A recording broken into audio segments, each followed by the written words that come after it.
Yun mga boss, ituro ko sa inyo kung ano yung mga sinyalis ng sira ng Sniper 150. Kasi ito yung Sniper 150 natin. Bali, pag pinaandar ko siya, ang ganda ng andar niya. Pero pag pinatakbo mo, putol-putol. Pag nirevolusyon mo, ayos naman. Pero pag tinakbo mo, putol-putol. Ano kaya ang sira niya? Ito mga boss. Sa hindi pa po nakaalam dito na sakit ng Sniper 150, kasi pag wala kayong alam na ito po yung sakit ng Sniper 150, bali magagastusan po kayo mga boss. Bali itong Sniper 150 ko mga boss, nilininis ko na yung kasi yung mga sinyalis niyan ng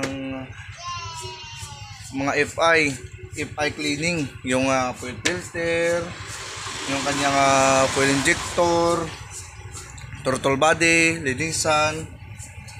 Yan po yung mga yung spark plug, yan po yung mga sinyalis niya. Pero nilininis ko na at yung spark plug pinalitan ko na, ganun pa din. Yung injector niya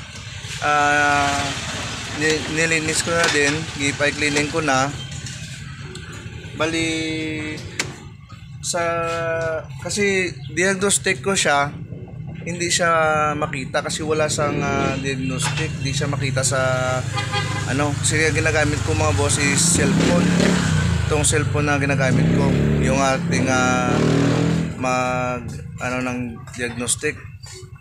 Bali, turo ko sa inyo kung ano yung sakit niya mga boss. Ito boss. Ito yung sira niya mga boss, TPS. Bali, ito yung dati niya, yung stock niya mga boss. Pinalitan ko na yan siya mga boss. Sa Shopee ko siya nabili. Ito siya mga boss. Kasi pag pag hindi mo alam yung sira ng ating motor, bali kahit ano lang yung ipalit mo sa ating motor, pwede din na ECU o ignition coil, yan sa mga boss. Pero ito yung sira yan mga boss. Pinalitan ko siya mga boss, sa Shopee ko siya nabili. Ito boss, ito siya. Ito bago yan boss. Yan o. Yan siya boss. Ito. Bago na yan siya boss. Maganda na tong maganda na yung kanyang takbo mga boss.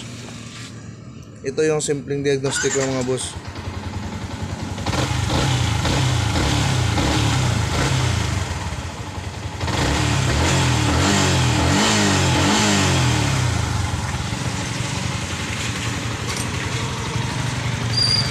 Yan lang po yung gawin nyo mga boss.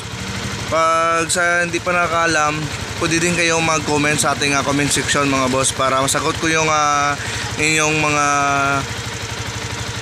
tanong mga boss. Dito lang yung ating vlog mga boss. Thank you for watching Jidin Vlog.